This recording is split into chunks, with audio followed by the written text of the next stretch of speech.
Hello everyone, good morning to all of you. Welcome to Education Academy. Class 12 biology D. हमारा last chapter जो continue chapter चल रहा है वो कौन सा चल रहा है हमारा ह्यूमन रिप्रोडक्शन, जिसमें आप दो टॉपिक ऑलरेडी पढ़ चुके हो, mail and female reproductive system. As earlier you studied about male and female reproductive system, their parts and their functions. So today we start a new topic gametogenesis.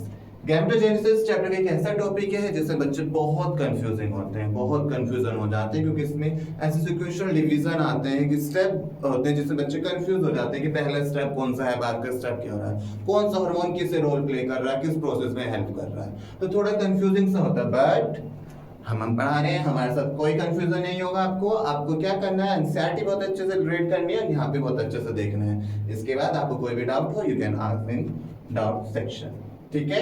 So let's start the topic. Basically हम करने वाले क्या क्या है, gametogenesis, spermatogenesis, hormone control of spermatogenesis, structure of sperm and oogenesis।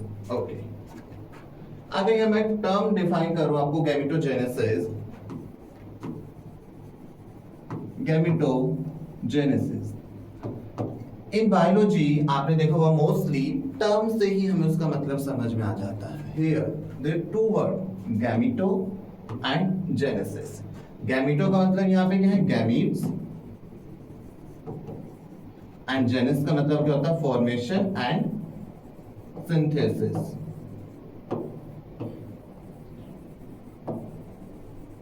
So basically, what is the meaning of gametogenesis? Formation of gamete या synthesis of gametes. Okay, let's how. Next, gametogenesis। अभी मैंने बताया gametogenesis क्या होता है, यहाँ पे भी रेड कर सकते हैं आप। Formation of male and female gamete in testes and ovary respectively is called gametogenesis. Basically, gametogenesis दो तरह की होती है।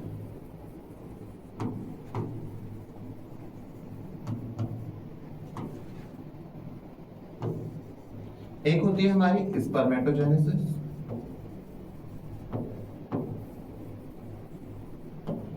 एक होती है हमारी oogenesis। स्पर्मेटोजेनेसिस की बात करें तो it is the formation of male gamete, formation of male gamete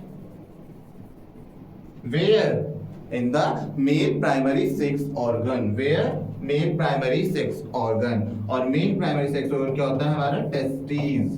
तो formation of gamete या male gamete या sperm हम पढ़ते हैं वो कहाँ होती है, हमारी testes में होती है। नेक्स्ट है oogenesis। oogenesis क्या होते हैं, oogonia, ovum, ova, egg। किसकी बात कर रहे हैं, मतलब फीमेल की बात कर रहे हैं। formation of female gamete, और फीमेल के प्राइमरी सेक्स ऑर्गन क्या होते हैं, ओवरी। तो यहाँ फॉर्मेशन फीमेल में कहाँ होगी, हमारी ओवरीज में होगी। अंडरस्टूड? ये इसमें लिखा हुआ है, दो तरह का होता है, spermatogenesis male and oogenesis in female. Let's discuss how spermatogenesis occur and how the oogenesis occur and there is difference। I hope you understood। Write down, करना है तो write down कीजिए आप please. Okay okay, next spermatogenesis. Spermatogenesis जैसे मैंने बताया, formation of male gamete in the male primary sex organ, it means testis. पहले आपने स्ट्रक्चर पढ़ा होगा टेस्टिस का। स्पर्मेटोजेनेसिस स्टार्ट कब हो रही है आपकी, एट प्यूबर्टी। प्यूबर्टी एज क्या होती है, अराउंड हमारी 14-15, आपके हमने पढ़ा होगा, सेक्सुअल जब कैरेक्टर हमारे डेवलप होते हैं, सेकेंडरी सेक्सुअल कैरेक्टर, तब आपकी प्यूबर्टी बिगिन स्टार्ट होती है हमारी प्यूबर्टी पे स्पर्मेटोजेनेसिस। अब स्पर्मेटोजेनेसिस आपने एक डायग्राम पढ़ा होगा आपने, सेमनिफेरस ट्यूब्यूल, सेमनिफेरस ट्यूब्यूल इस तरीके का।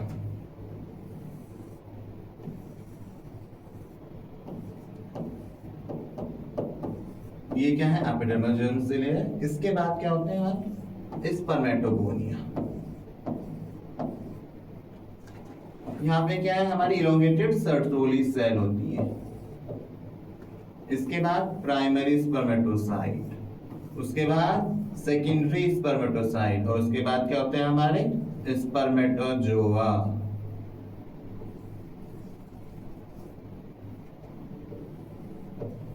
जो किससे अटैच होते हैं, सर्टोली सेल्स का। जो स्पर्म का जो हेड होता है वो किस में एम्बेडेड होता है, सर्टोली सेल में एम्बेडेड होता है। तो स्पर्मेटोजेनेसिस की हम बात कर रहे हैं, स्पर्मेटोगोनिया की बात करते हैं। कब स्टार्ट हो रही है हमारी, एट प्यूबर्टी। होता क्या है, डिस्कस करते हैं होता क्या है। ये क्या है हमारा स्पर्मेटोगोनिया, और एक स्पर्मेटोगोनियम में कितने होते हैं हमारे क्रोमोसोम, 46। मतलब कैसा होता है हमारा, डिप्लॉइड होता है, 2n होता है। स्पर्मेटोगोनिया हमारी प्यूबर्टी में, इसमें क्या होता है हमारा माइटोसिस डिवीजन। और माइटोसिस डिवीजन कैसा होता है हमारा, लास्ट क्लास में पढ़ा होगा आपने, इक्विवेलेंट डिवीजन होता है। इट मींस जो हमारे आगे वाले बनेंगे वो कैसे बनेंगे, वो भी 2n बनेंगे। ये क्या था हमारा स्पर्मेटोगोनिया।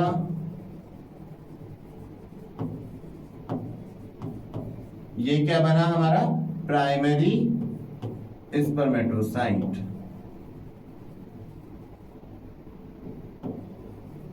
प्राइमरी स्पर्मेटोसाइट, बीच में प्राइमरी, यहाँ पे क्या सा डिवीजन हुआ, माइटोसिस हुआ। क्योंकि इक्विवेलेंट डिवीजन है तो कौन सा डिवीजन होगा हमारा, माइटोसिस डिवीजन होगा। इसके बाद क्या होगा, प्राइमरी स्पर्मेटोसाइट के बाद फर्स्ट मियोटिक डिवीजन। और first meiotic division, meiosis division कैसा होता है हमारा, रिडक्शनल डिवीजन। कैसा होता है, रिडक्शनल डिवीजन। इट मींस इसमें क्या होंगे आपके, कैसे बनेंगे हमारे, एन बनेंगे। कैसे बनेंगे, हैप्लोइड बनेंगे। और ये क्या बना हमारा, सेकेंडरी स्पर्मेटोसाइट। Secondary spermatocyte. अब सेकेंडरी स्पर्मेटोसाइट से क्या बनता है, इसके बाद डिफरेंशिएशन होता है। उसके बाद बनते हैं हमारे स्पर्मेटिड।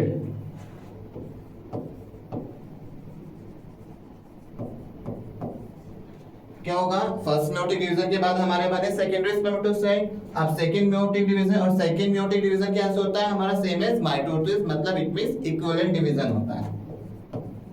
सेकंड मियोटिक तो कैसा होता है वो,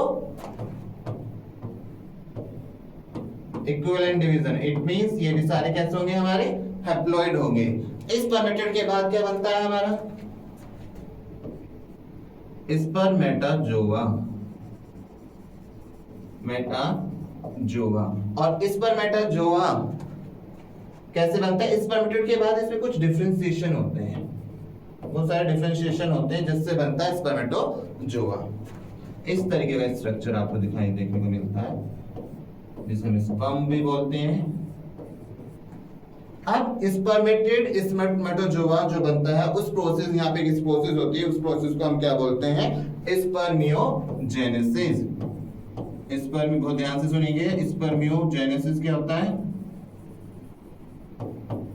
formation of spermatozoa from spermatid. तो आप लिख सकते हैं formation of spermatozoa from spermatid. तो वो क्या कहलाता है हमारा, स्पर्मियोजेनेसिस। इतनी बात समझ में आई। दोबारा से देखिए, क्या था, एक स्पर्मेटोगोनिया था जिसमें माइटोसिस डिवीजन हुए, जिससे हमारे इक्विवेलेंट डिवीजन में प्राइमरी स्पर्मेटोसाइट बने। ठीक है, उसके बाद हमारा फर्स्ट मियोटिक डिवीजन बना, जिसमें हमारे क्या हो गया, रिडक्शनल डिवीजन हुआ, जिसमें हमारे सेकेंडरी स्पर्मेटोसाइट बने, जो कि क्या है आपके हैप्लॉइड है। अब सेकंड मियोटिक डिवीजन हुआ तो हमारे इक्विवेलेंट बने, जो कि बने आपके स्पर्मेटिड। स्पर्मेटिड के बाद कुछ डिफरेंशिएशन हुए, जिसमें क्या बना आपका स्पर्मेटाजोआ। मैंने अभी एक चीज यहाँ पे टर्म आपको समझाई थी कि जो हमारा स्पर्म होता है, स्पर्मेटोजोआ होता है, वो किस में एम्बेडेड होते हैं, सर्टोली सेल में, जो इलोंगेटेड सेल्स होती है। तो यहाँ पे एक टर्म आती है स्पर्मिएशन। स्पर्मिएशन, ध्यान से सुनना इसे भी। क्या कहलाती है स्पर्मेशन?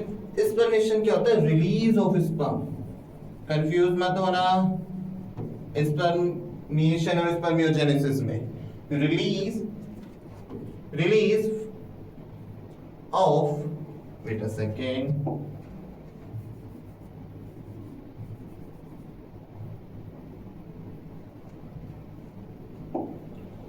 release of sperm from Sertoli cell.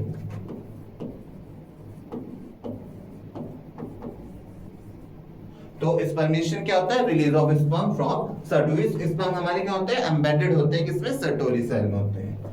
आई बात समझ में? स्पर्मेटोजेनेसिस समझ में आया? Spermatogenia present at the inner side of seminiferous tubule multiply by mitotic division and increase in number.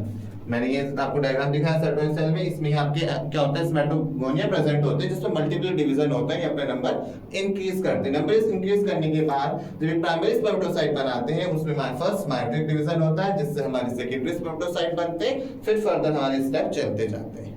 आई इतनी बात समझ में आपको? स्पर्मेटोजेनेसिस में क्लियर हुई होगी? Yes, understood? ओके।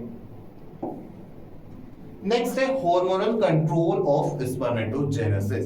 अब हमने पढ़ा तो स्पर्मेटोजेनेसिस किस तरीके से कैसे स्टेप हो रहे हैं, तो उनमें हार्मोन का भी कुछ रोल प्ले करता है, कुछ हार्मोन रोल प्ले करते हैं। अब ऐसे कैसे चल रही है गाड़ी, एक चलाने के लिए उसमें कुछ क्या चाहिए? पेट्रोल, डीजल चाहिए। सेम एज यहाँ पे hormone side by side hormone role play कर रहे हैं जो कि आपकी हेल्प करते हैं स्पर्मेटोजेनेसिस को कंप्लीट होने में। तो आपने सुना होगा हाइपोथैलेमस। मास्टर ग्लैंड कौन सी होती है? Pituitary gland. और हाइपोथैलेमस को क्या बोला जाता है? Master of master gland. Hypothalamus.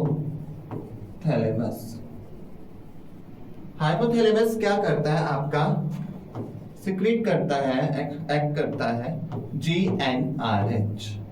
अब GnRH क्या होता है? गोनेडोट्रोपिन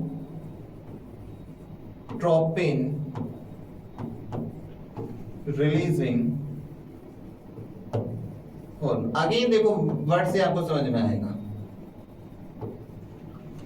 गोनेडोट्रोपिन रिलीजिंग हार्मोन, ये GnRH क्या है? गोनेट्स क्या है? यहाँ पे गैमीट्स, गोनेट्स मेल और फीमेल गोनेट्स जो गैमीट्स बनाएंगे, रिलीज करेंगे ट्रोपिन। ट्रोपिन बेसिकली यहाँ पे होता है फैक्टर ग्रोथ वर्क करता है, जो फैक्टर इंक्रीज करता है उसे ग्रोथ करता है उसकी। तो GnRH क्या कर रहा है? गोनेडोट्रोपिन रिलीजिंग हार्मोन कर रहा है आपका। अब GnRH आपका किस पे एक्ट करता है? Anterior pituitary gland.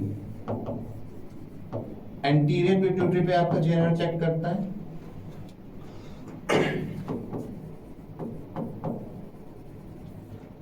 ठीक है। अब एंटी पिट्यूटरी दो हार्मोन रिलीज करता है आपका, पढ़ा होगा आपने। यहां तक जो ये है FSH और LH, यहां तक इस टाइम आप आगे फीमेल में भी यही देखोगे सीक्वेंस कि हाइपोथैलेमस आपका गोनेडोट्रोपिक गोनेड में दोनों मेल और फीमेल गोनेड करता है, एंटीरियर पिट्यूटरी पे एक्ट करता है जो आपके दो हार्मोन रिलीज करता है FSH LH। इससे आगे दोनों में स्टेप सेम होंगे, लेकिन यहां से यहां तक स्टेप हमारे मेल हो या स्पर्मेटोजेनेसिस हो या ओजेनेसिस हो, सेम हार्मोनल कंट्रोल होता है। अब आपका FSH करता क्या है? ये एक्ट करता है हमारा सर्टोली सेल पे। सर्टोली सेल्स पे एक्ट करता है। सर्टोली सेल्स में किस में हेल्प कराता है? स्पर्मेटोजेनेसिस।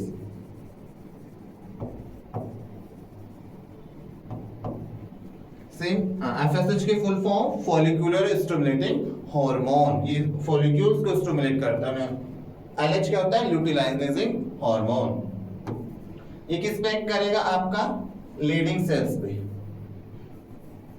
और लीडिंग सेल्स को क्या बोलते हैं? Interstitial cell. आपने पढ़ा होगा जब आपने स्ट्रक्चर या पढ़ा होगा मेल रिप्रोडक्टिव सिस्टम में, तो लीडिंग सेल्स का और क्या बोलते हैं? Interstitial cells. लीडिंग सेल्स क्या करता है? ये भी आपका एंड्रोजन्स रिलीज करता है। एंड्रोजन्स क्या होता है हमारा? ये भी मेल हार्मोन होता है जो किसमें हेल्प करता है? आपकी स्पर्मेटोजेनेसिस में। स्पर्मेटोजेनेसिस में। आई होप समझ में आया। दोबारा सुनिए। हाइपोथैलेमस है जो कि मास्टर ऑफ मास्टर ग्लैंड है पिट्यूटरी ग्लैंड की, जो किस पे एक्ट कर रहा है? आपका गोनेडोट्रोपिन रिलीजिंग हार्मोन देगा। ठीक है। ये आपका क्या कर रहा है? एंटीरियर पिट्यूटरी को करता है। एंटीरियर पिट्यूटरी फर्दर दो हार्मोन को रिलीज करती है, FSH और LH। FSH क्या करता है? सर्टोली सेल पे एक्ट करता है। यहाँ पे भी अगर देखना चाहिए आप देखो कि spermatogenesis initiated due to increase in secretion of gonadotropin. जब आपका GnRH आपका इंक्रीज होगा स्पर्मेटोजेनेसिस स्टार्ट कब होगी? जब हमारा गोनेडोट्रोपिन रिलीजिंग हार्मोन इंक्रीज होगा, हाइपोथैलेमस जब इंक्रीज करेगा नंबर में, तो आपका क्या होता है, ये किस पे एक्ट करता है? इंटीरियर पिट्यूटरी पे एक्ट करता है, जो कि दो गोनेडोट्रोपिन, एलएचएफएसएच क्या है आपकी? गोनेडोट्रोपिन है, इन पे एक्ट करेगा। तो एफएसएच एक्ट करता है सर्टोली सेल पे, जो कि स्पर्मेटोजेनेसिस में हेल्प कराता है। एलएच ग्लैडिंग सेल्स पे एक्ट करता है, जो कि इसे सीक्रेट करता है आपको एंड्रोजन को सीक्रेट करता है। आई बात समझ में? नोट डाउन कीजिए इसे। फ्रेश होके पढ़ेंगे, बिल्कुल प्रेशर नहीं लेंगे, स्ट्रेस बिल्कुल नहीं लेंगे, कंफ्यूज नहीं होना है, धीरे धीरे प्रॉपर पढ़ेंगे आप। एनसीईआरटी की एक लाइन जो मैंने आपको बोला वो एक लाइन में लिखा होगा, आप एनसीईआरटी पर लाइन रीड करेंगे, इसके बाद आपको अच्छे से क्लियर आएगा। आई बात समझ में? इस पर आई इतनी बात। नेक्स्ट चलते हैं। अब हमने स्पर्मेटोजेनेसिस पढ़ लिया, हमने स्पर्मेटोजोआ बना लिया। अब बात करते हैं structure of sperm. Next we have structure of sperm. अब स्पर्म क्या होता है आपको पता है कैसा होता है? एक माइक्रोस्कोपिक कंपाउंड, माइक्रोस्कोपिक स्ट्रक्चर होता है जिसके 4 पार्ट होते हैं, head, neck, middle piece and tail. ठीक है, एक बार स्ट्रक्चर देखते हैं हम।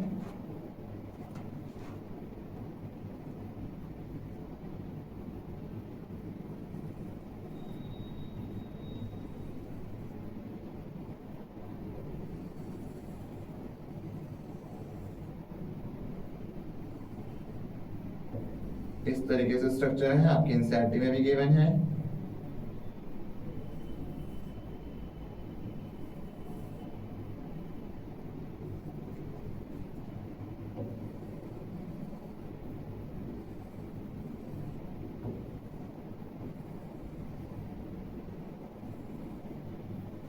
ठीक है, इस तरीके से थोड़ा सा मेरा स्ट्रक्चर है।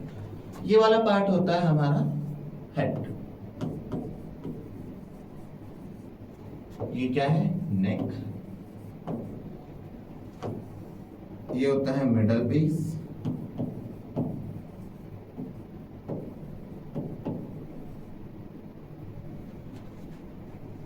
ये होती है हमारी टेल। तो मेन कितने होते हैं? 4 मेन पार्ट होते हैं, 1 2 3 एंड 4। तो हम हेड की बात करें, हेड में क्या क्या प्रेजेंट होता है? सबसे बाहर होता है हमारा प्लाज्मा मेम्ब्रेन,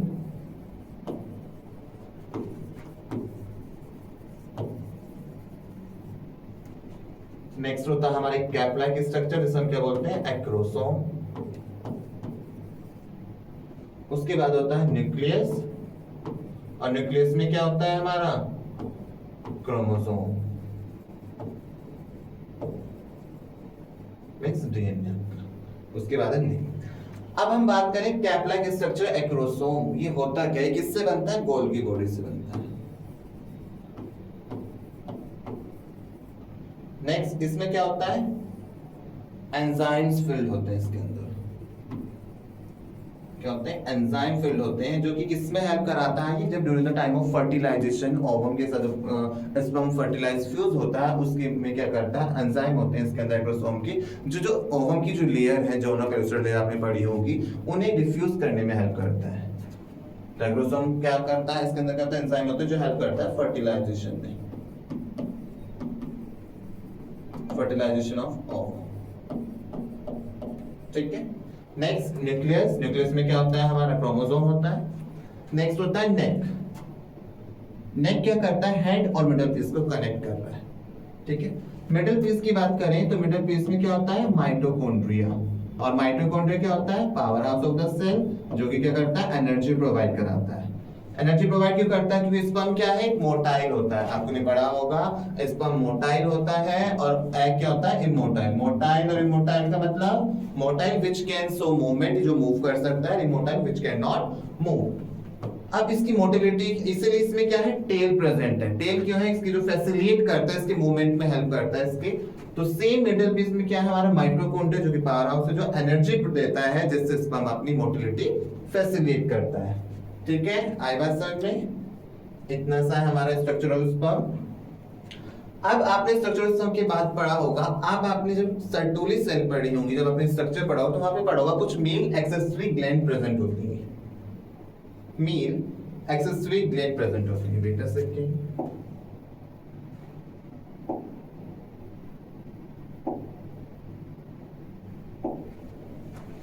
मीन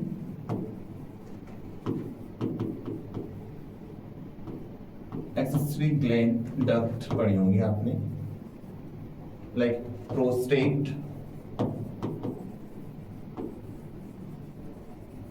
ठीक है।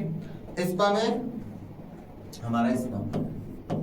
अब जो मेल इजैकुलेट करता है ड्यूरिंग कोइटस, वो स्पर्म नहीं होता, वो क्या होता है? सीमेन। तो स्पर्म बनता, सीमेन बनता कैसा है? Sperm plus seminal plasma.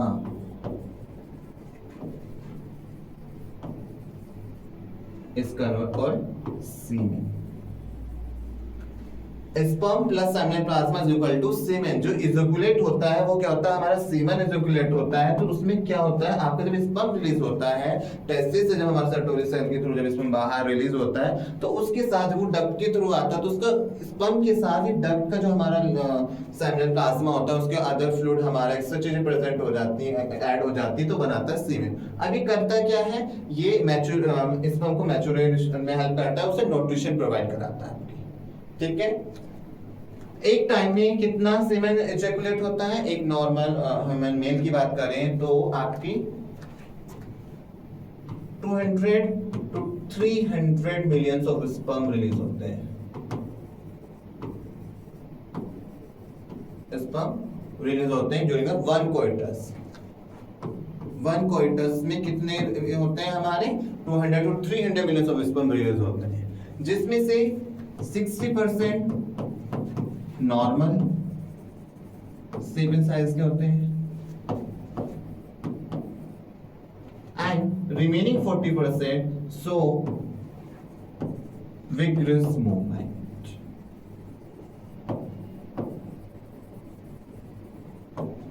आया समझ में? तो जो इजैकुलेट होता है वो स्पर्म प्लस सेमिनल प्लाज्मा, जिसे हम सीमेन बोलते हैं। इतनी बात क्लियर हुई समझ में? ओके, चलते हैं अपने नेक्स्ट टॉपिक पे। oogenesis। यहां तक थी हमारी कहानी स्पर्मेटोजेनेसिस की, मेल्स की बात करते हैं। अब आते हैं फीमेल्स में। There is a difference between in male and female. Yes, there is a difference in spermatogenesis and oogenesis। How? Let's discuss. oogenesis की बात, स्पर्मेटोजेनेसिस की बात करें तो स्पर्मेटोजेनेसिस कहां स्टार्ट हो रही थी? At puberty. But oogenesis start before the puberty, it means before the birth. तो oogenesis कहां स्टार्ट हो जाती है? During the embryonic stage. और एम्ब्रियो क्या होता है? जो वॉर्म, जब वेट अ सेकंड,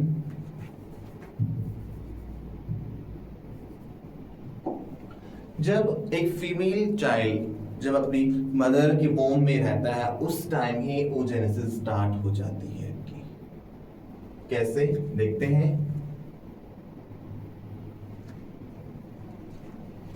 एक बार डेफिनेशन देखेंगे। The process of formation of mature female gamete is called oogenesis. It is start during embryonic development stage when the millions of oogonia are formed in each fetal ovary.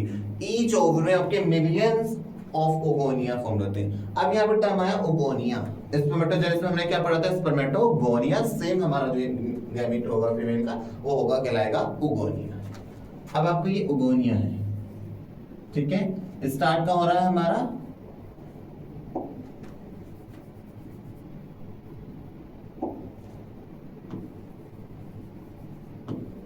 Embryonic stage में हो रहा है, embryonic development में हो रहा है, embryonic stage पे हो रहा है, ठीक है।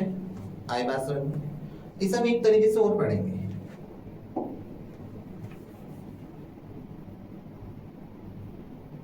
अगर हम इसे पढ़ेंगे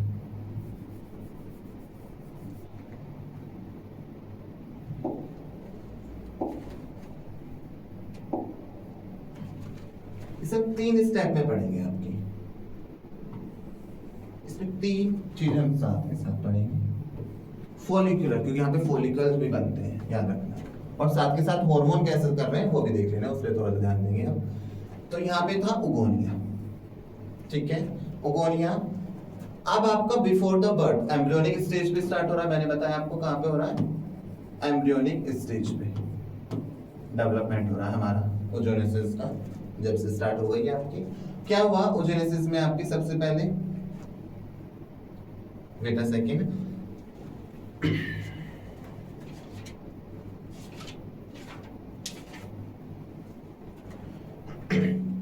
ओजेनेसिस में क्या हुआ, ये क्या है हमारे, क्या है, ओगोनिया है। ओगोनिया में क्या हुआ, माइटोसिस डिवीजन। जैसे स्पर्मेटोजोआ होता है सेम ऐसे पहले यहाँ पे माइटोसिस डिवीजन हुए।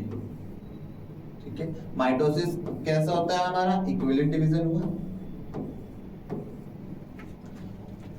ये कब चल रहा है, बिफोर द बर्थ ही चल रहा है। ठीक है, इसके बाद क्या होता है हमारा, प्राइमरी स्पर्मेटोसाइट बनता है, लेकिन वो कहां पे होल्ड हो जाता है, जाके प्रोफेज फर्स्ट में।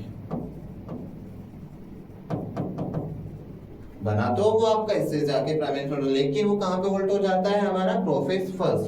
बर्थ, चाइल्डहुड, फिर प्यूबर्टी तक का वेट करते हैं हम, वो तब तक ऐसे ही रहते हैं फॉलिकुलर के। इधर देखिए तो इधर क्या है आपका, प्राइमरी स्पर्मेटोसाइट है ये, बिफोर द बर्थ बन गया। इसमें क्या होता है हमारा, जब ये रुक जाता है, इसमें कुछ लेयर, सेल्स ऑफ लेयर्स इसके चारों तरफ अराउंड होती है, हो जाती है, जैसे हम बोलते हैं ग्रेनुलोसा सेल्स।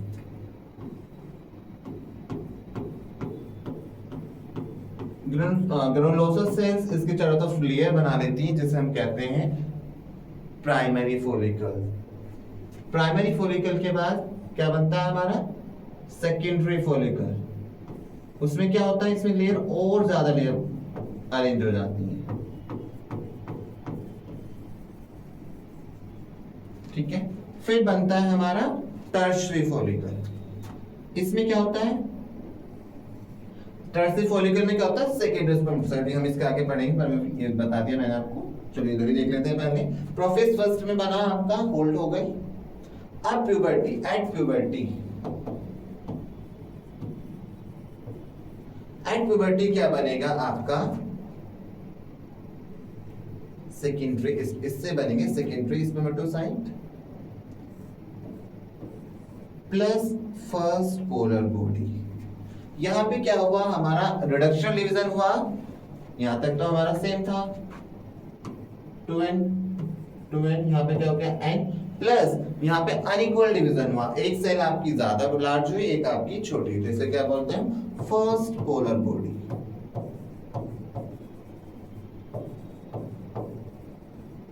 ठीक है, और ये क्या है हमारा, सेकेंडरी oocyte। ये क्या था हमारा, प्राइमरी oocyte, ये है सेकेंडरी oocyte। जैसे स्पर्मेटोसाइट था, यहाँ पे हम ओजेनेसिस में क्या पढ़ेंगे, oocyte, primary oocyte, secondary oocyte। इसमें क्या हुआ, मियोसिस फर्स्ट डिवीजन हुआ। अब मियोसिस सेकेंड डिवीजन हुआ, तब क्या बना, ovum plus second polar body. ध्यान से देखेंगे, second polar body plus ovum. यहाँ पे भी अनइक्वल डिवीजन हुआ, यहाँ पे हुआ मियोसिस फर्स्ट, यहाँ पे हुआ मियोसिस सेकेंड। अब यहाँ पे आपका सेकेंडरी बन गया। टर्शियरी फॉलिकल में जब बनता है तो उसके अंदर क्या होता है हमारा, सेकेंडरी स्पर्मेटोसाइट, सॉरी oocyte होता है। ठीक है, इसके बाद बनता है जब मैच्योर हो जाता है, और जब बनता है Graafian follicle.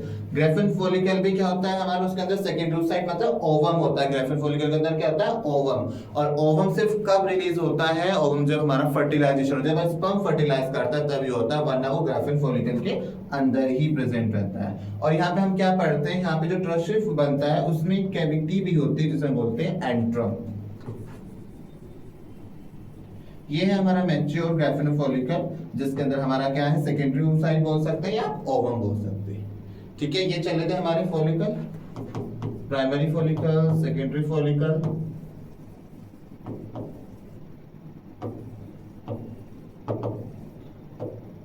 Tertiary follicle and Graafian follicle. अब जब ग्रेफिन फॉलिकल से क्या होता है आपका, रप्चर होता है या ओवम इसके साथ फ्यूज होता है, तो इससे जो हमारा ये है, ओवम तो बाहर निकल गया, जो लेयर है ये क्या बना लेती है, कॉर्पस ल्यूटम।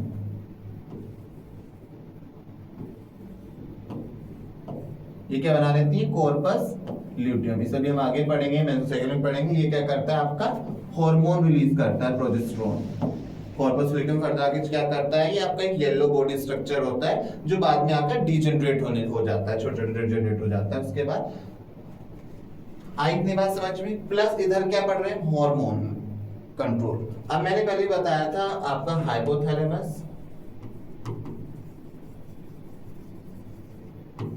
क्या करेगा आपका GnRH gonadotropin hormone plus FSH और एलएसएच की सेम होता है और एलएच। अब होता क्या है, ये क्या करता है, फॉलिकल्स पे एक्ट करता है। फॉलिकल इस नाम से देख लो, फॉलिकल स्टिमुलेटिंग हार्मोन, तो हमारी फॉलिकल है स्टिमुलेट करता है, फॉलिकल ग्रोथ कह सकते हैं, फॉलिकल ग्रोथ कराता है, जिससे क्या होता है हमारा एस्ट्रोजन रिलीज होता है। आपने पढ़ा होगा फीमेल का हमारा हार्मोन क्या होता है, एस्ट्रोजन, ठीक है, जो फॉलिकल रिलीज कराते हैं। और कॉर्पस प्रोजेस्टेरोन एलएच किस पे एक्ट करता है, हमारा कॉर्पस ल्यूटियम पे एक्ट करता है,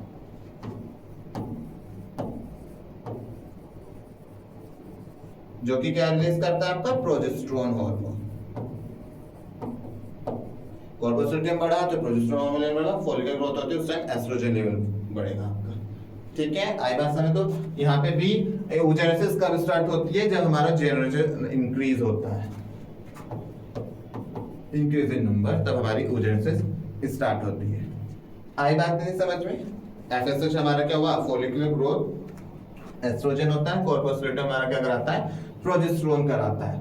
अब जब कॉर्पस ल्यूटियम आपका आगे मेंस्ट्रुअल साइकिल पढ़ेंगे, वहां पे भी इसका रोल प्ले करेंगे।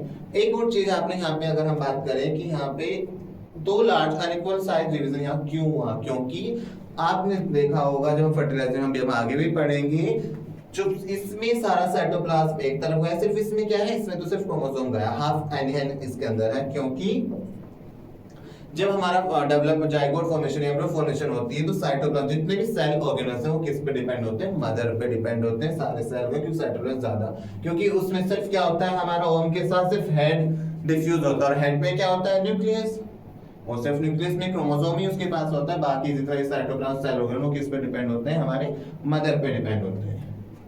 आई बात समझ में, इसे नोट डाउन कर लीजिए, अच्छे से रीड कीजिए एक बार इसे।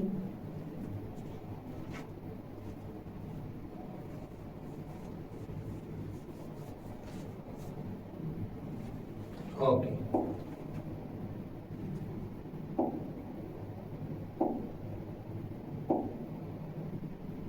तो oogenesis आपको समझ में आई, तीन स्टेप मैंने आपको समझाया, साथ के साथ फॉलिकुलर ग्रोथ बताई, साथ के साथ उसमें मैंने आपको उसके हार्मोन कंट्रोल भी हमने उसके साथ पढ़े, ठीक है। और इसमें जो ओवम होता है, जब आपका ग्राफिकल फॉलिक्यूल से ओवम रप्चर होता है, तब आपका बाहर निकलता है, तभी कॉर्पस ल्यूटियम बनाता है। और ये कॉर्पस मेंस्ट्रुअल साइकिल में आगे पढ़ेंगे, ऐसे फिर डीजेनरेट भी हो जाता है, कुछ टाइम बाद कॉर्पस ल्यूटियम में किस में कन्वर्ट हो जाता है, व्हाइट बॉडी स्ट्रक्चर में, जब डीजेनरेट होता है, ठीक है, छोटा बन जाता है, ये लार्ज इन साइज होता है, येलो बॉडी स्ट्रक्चर होता है। I hope you understood, okay, take care, rest कीजिए, अच्छे से पढ़िए, ध्यान रखिए अपना, स्ट्रेस नहीं लेना है, कंफ्यूजन नहीं करना है, अच्छे से पढ़िए, आप इसे रीड कीजिए, यहाँ से पढ़िए एक बार, okay okay, thank you everyone, मिलते हैं नेक्स्ट क्लास में with the next topic, okay done.